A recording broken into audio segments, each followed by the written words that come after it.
Hello दोस्तों, आप सभी का स्वागत है हमारे चैनल में। हमारा ये नया चैनल एसएसबी क्लासेस, इस चैनल में हम आप सभी का स्वागत करते हैं। जैसा कि आप सभी को पता है कि हम लोग न्यू गुरुकुल क्लासेस में अभी तक पढ़ रहे थे। अब हम लोगों ने एक नया प्लेटफॉर्म तैयार किया है एसएसबी क्लासेस का।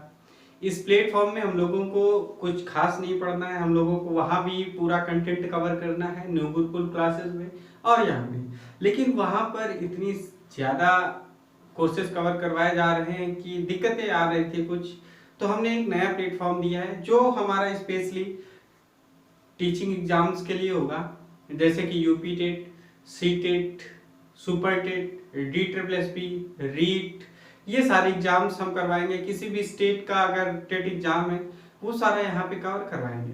तो आज हम लोग सुपर टेट, हमने आपको बताया था कि जब 1 जून आएगा तो 1 जून से हम लोग डेली बेसिस पे वीडियो कवर करेंगे। ठीक है, पूरा का पूरा कोर्स कवर करेंगे, वो भी फ्री विदाउट कास्ट। हम लोग पूरा का पूरा कंटेंट कवर करेंगे, डेली रूटीन पे कवर करते जाएंगे और डे बाय डे एक नया कंटेंट आएगा, एक नया वीडियो आएगा और हम लोग पूरे टोटल वीडियो कवर करेंगे। ठीक है, इसमें टोटल सब्जेक्ट होंगे, हमारी हर एक चीज कवर करनी है।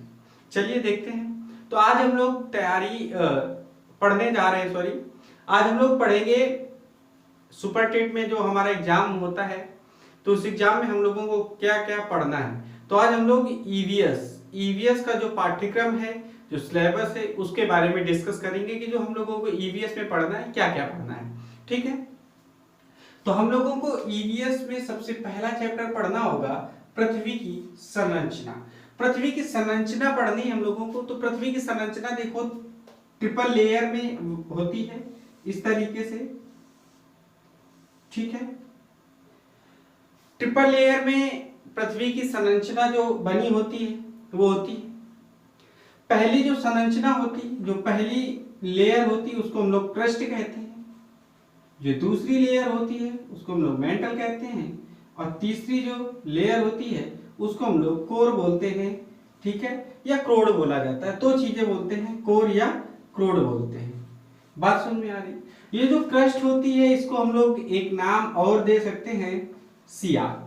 क्या दे सकते हैं? सियाल दे सकते हैं। और जो मेंटल लेयर होती है इसको हम लोग सीमा देते हैं, सीमा नाम से भी जानते हैं। और जो क्रोड होता है इसको हम निफे के नाम से जानते हैं। ठीक है, ये देखिए इनके उपनाम भी हो सकते हैं। ये जो नाम दिए गए हैं ये बेस्ड ऑन एलिमेंट होते हैं कि किस लेयर में कौन सा एलिमेंट पाया जाता है, उसके बेस में क्या किया गया, इस लेयर के नाम पड़ गए हैं। तो ये हम लोग आगे डिस्कस करेंगे। अभी हम लोग पाठ्यक्रम पढ़ रहे हैं, उसके बारे में डिस्कस करते हैं। तो सेकेंड चैप्टर हम लोग नदियां पढ़ेंगे।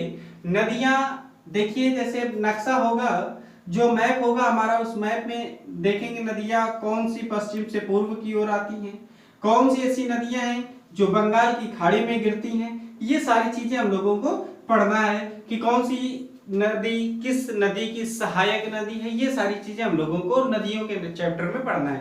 पूरा मैप वाइज पढ़ेंगे, बिल्कुल आराम से पढ़ना है हम लोगों को, कोई भी टेंशन नहीं रखनी है।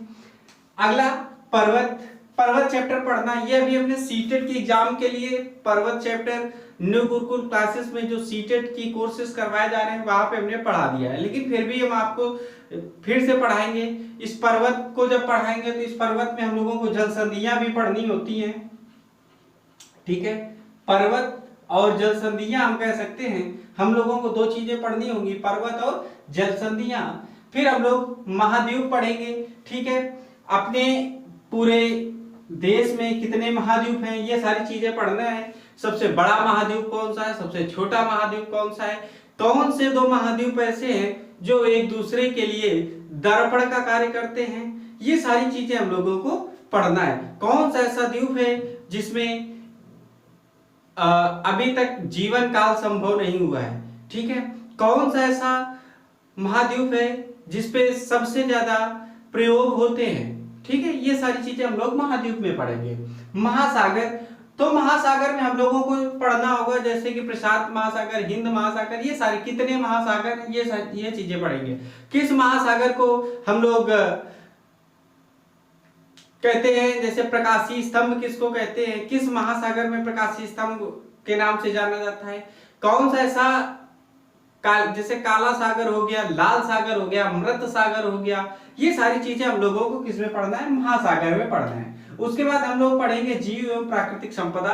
तो जैसे कि आप लोगों ने सीटेट और यूपीटेट क्रैक किया होगा, तो उसको क्रैक करने में आपने जीव एवं प्राकृतिक संपदा सबसे ज्यादा टॉपिक यही पढ़ते हैं। जैसे कि हम लोग पढ़ते हैं कि कौन सा अभ्यारण्य कहाँ पर है, कौन सा राष्ट्रीय उद्यान कहाँ पर है, ये सारी चीजें हम लोग इसमें पढ़ते हैं।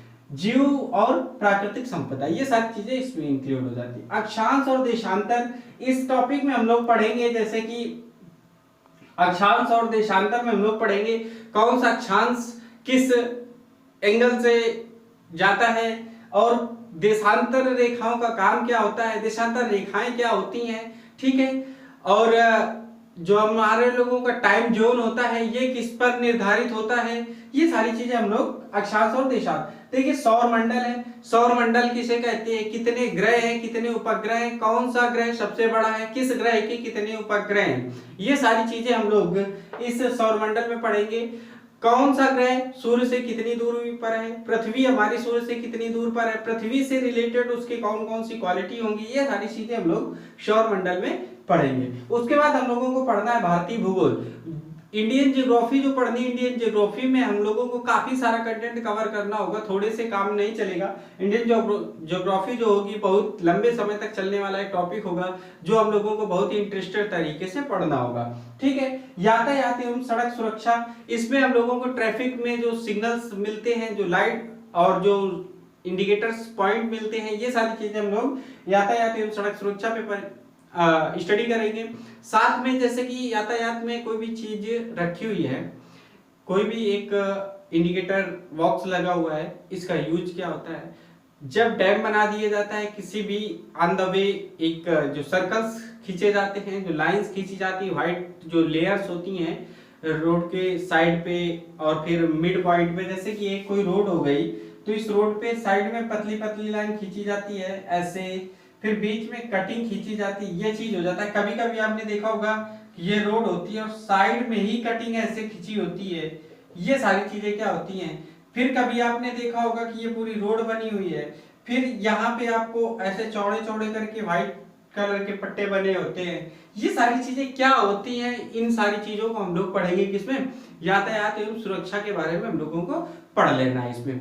उसके बाद हम लोगों का अगला टॉपिक होगा भारतीय स्वतंत्रता संग्राम। अब देखिए स्वतंत्रता संग्राम की अगर बात करें तो भारतीय स्वतंत्रता संग्राम में ढेर सारे ऐसे संग्राम हुए, उनके बारे में हम लोगों को पढ़ना होगा, ठीक है। अगर हम लोग जैसे संग्राम की बात कर लें तो संग्राम में हम लोगों को ढेर सारी चीजें ऐसे पढ़ना होगा जिससे कि हम लोगों को कोई भी दिक्कत बिल्कुल भी समझ में ना आए।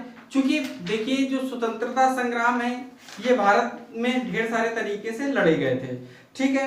तो ये सारी चीजें हम लोगों को पढ़ना है। जैसे कि हम लोग कह देंगे 1857 की क्रांति क्या रही, 1857 की क्रांति क्या रही, ये सारी चीजें पूछ सकते हैं। पानीपत का युद्ध कब हुआ, लाहौर का युद्ध कब हुआ, आंग्ल मैसूर युद्ध कब हुआ, ये सारी चीजें थोड़ा सा हम लोगों को स्वतंत्रता संग्राम में पढ़ना होगा। जैसे झांसी की रानी किस शहर से प्रतिद्वंदिता के लिए खड़ी हुई थी और उन्होंने कौन कौन से युद्ध किए, किससे किससे युद्ध किए, ये सारी चीजें हम लोगों को भारतीय स्वतंत्रता संग्राम में पढ़ना है।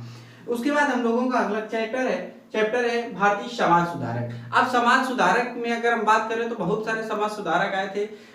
ईवीएस में आप लोगों ने जैसे चिपको आंदोलन, एपिको आंदोलन, ये शब्द सुने होंगे। ये कहीं ना कहीं समाज सुधारक में राजा राम मोहन राय हो जाएंगे, आत्माराम दुबे हो जाएंगे, आत्माराम पांडुरंग हो जाएंगे और विनोबा हो जाएंगे। ये सारी चीजें ऐसी हैं जैसे लॉर्ड वेलेस्ली, लॉर्ड बेंटिक, ये कहीं ना कहीं हमारे समाज सुधारक के रूप में कार्य किए हैं, तो इनको हम लोग समाज सुधारक में पढ़ेंगे। हमारी सांस्कृतिक विरासत, अब हम लोग विरासत में पढ़ेंगे। देखिए हमारी सांस्कृतिक विरासत का क्या मतलब है। अब हमारी सांस्कृतिक, जैसे हम ये कहते हैं अढ़ाई दिन का झोपड़ा कहाँ पर है, आगरा का जो ताजमहल है ये किस लिए बनाया गया है, तो ये जो ताजमहल है, लाल किला है, कुतुब मीनार है, अढ़ाई दिन का झोपड़ा है, ये ढेर सारी चीजें हम लोगों को सांस्कृतिक विरासत में पढ़ना है। कौन सी विरासत कहाँ पर स्थित है, किसने बनवाया है, किस लिए बनवाया था, किस कारण से बनवाया था, ये सारी चीजें हम लोगों को इसमें पढ़ना है। भारतीय संविधान एवं हमारी शासन व्यवस्था, जो हम लोगों की शासन व्यवस्था है, हम लोगों को पूरा का पूरा जो आपका भारतीय संविधान होगा ये हम लोगों को पढ़ना है। संविधान का निर्माण पढ़ेंगे, संविधान का अध्यक्ष किसे बनाया गया था, एक स्थायी सदस्य बनाया गया था, एक अस्थायी अध्यक्ष बनाए गए थे, ये ढेर सारी चीजें, प्रारूप समिति बनाई गई थी। ये हम लोगों को हर एक चीज बेसिक लेवल से बिल्कुल स्टार्ट करना होगा। संविधान को हम लोग पढ़ेंगे काफी समय। देखिए हम लोगों के पास लगभग 1 से 1.5 साल का समय पूरा मिल रहा है। हम 1 जून से क्लास स्टार्ट कर रहे हैं, 1 जून 2020, 1 जून 2020 से स्टार्ट कर रहे हैं, और ये मान के चलिए कि आपको लगभग जैन 2022 में एग्जाम फेस करने को मिलेगा। इस बात को आप बिल्कुल फिक्स मान लीजिए कि जैन 2020 में आपको 2022 में एग्जाम फेस करने को मिल सकता है कंफर्म। और इसके बाद आपका जो मार्च होगा, इस मार्च तक आप लोगों को ज्वाइनिंग या फिर लगभग जो सारे इसके प्रोसीजर होते हैं ये सारे कंप्लीट करके आप लोगों को जो अप्रैल की नया सीजन होता है इसमें आपको क्या हो सकती है, एक नए स्कूल की ज्वाइनिंग मिल सकती है। ठीक है, अप्रैल में नया सीजन स्टार्ट होता है और 2020 का जो नया सीजन होगा इसमें आपको ज्वाइनिंग मिलेगी, ये मेरा आपसे वादा है। और ये आप बिल्कुल गांठ बांध मान के चलिए कि अगर आप इस हिसाब से पढ़ाई करेंगे तो आपको एक सीट प्राथमिक शिक्षक के रूप में, आप लोग असिस्टेंट टीचर के रूप में एक सीट पक्का कब्जा करेंगे। ठीक है, खैर आगे पढ़ते हैं। आगे देखिए, आगे हम लोग फिर भारतीय अर्थव्यवस्था पढ़ेंगे। इकोनॉमिक सिस्टम पूरा का पूरा पढ़ना है कि कैसे क्या होती है, मुद्रास्फीति क्या होती है, मुद्रा क्या होती है, चक्रण क्या होता है। ठीक है, ये सारी चीजें हम लोग, जीडीपी क्या होती है, ये सारी चीजें हम लोगों को पढ़नी होगी किसमें, अर्थव्यवस्था में। प्राकृतिक आपदा प्रबंधन एवं पर्यावरण संरक्षण, तो प्राकृतिक आपदा के बारे में निबंध आप लोगों ने बहुत अच्छे से कक्षा 9-10 लेवल में लिखा है। जैसे कि सुनामी हो जाता है, अभी देखिए एक अम्फान नाम का आपका तूफान आया हुआ था। ठीक है, अभी आप लोगों ने देखा ना कि पश्चिम बंगाल और उड़ीसा, अपने भारत में सबसे ज्यादा प्रभावित इलाके यही दोनों राज्य रहे ना। तो अम्फान जो आए ये सारी प्राकृतिक आपदा है। और फिर पर्यावरण संरक्षण, तो पर्यावरण संरक्षण के लिए क्या क्या करना चाहिए हम लोगों को कंजर्वेशन में पढ़ना होगा। तो इतना सारा हम लोगों को कंटेंट किसमें पढ़ना है, सहायक अध्यापक प्राथमिक शिक्षक भर्ती परीक्षा पाठ्यक्रम, ये हम लोगों को रहा। और पढ़ना किसमें, पर्यावरण एवं सामाजिक अध्ययन, ये हम लोगों का पूरा सिलेबस रहा। आप लोग पूरा पढ़िए। देखिए पहला ये वीडियो हमने आज अपलोड किया है आपको, इस पहले वीडियो को आप लोग देखें, आराम से समझें। इसके बाद और भी जो सिलेबस है वो सारे कंटेंट हम आपको प्रोवाइड करवाएंगे। अब एक वीडियो हम और भी डालेंगे जिसमें पहले देखिए सबसे पहला वीडियो हमारा जो पड़ा, उस वीडियो में आपको पहले सिर्फ यही बताया गया कि सुपर टेट में कौन कौन से सब्जेक्ट हम लोगों को पढ़ने हैं। सेकेंड, हम लोग हर एक उसका अलग अलग पूरा का पूरा बायोग्राफी पढ़ेंगे कि किसमें कौन सा कितना कंटेंट आएगा, कितना सिलेबस होगा, ये सारी चीजें पढ़ते हैं। फिर इसके बाद हम लोग स्टार्ट करेंगे क्लासेस स्टार्ट करने से पहले हम लोगों को टोटली पता होना चाहिए कि हमें पढ़ना क्या है, क्योंकि बिना टारगेट के पढ़ना व्यर्थ होता है और बिना टारगेट के चलने वाला व्यक्ति कभी भी सफल नहीं हो सकता। सफल होना है तो टारगेट पहले अचीव करना है। तो देखो दोस्तों, आप लोग हमारे साथ जुड़े रहें। अगर हमारी बात आपको समझ में आ रही है, कुछ आपको लग रहा है, रियलिटी फेस हो रही है, तो आप हमारे चैनल को सब्सक्राइब करें। चैनल को सब्सक्राइब करें, लाइक करें वीडियो को और शेयर कर दें फटाफट अपने व्हाट्सएप और फेसबुक ग्रुप्स में, ताकि जितने ज्यादा से ज्यादा हम लोग पहुंचेंगे और हमारा व्यूवर्स और हमारे सब्सक्राइबर जितनी जल्दी अचीविंग हाई लेवल पे होंगे, उतना ज्यादा हम आप लोगों के लिए कुछ खास कर पाएंगे। तो मिलते हैं फिर अगली क्लास पे। Okay, bye bye.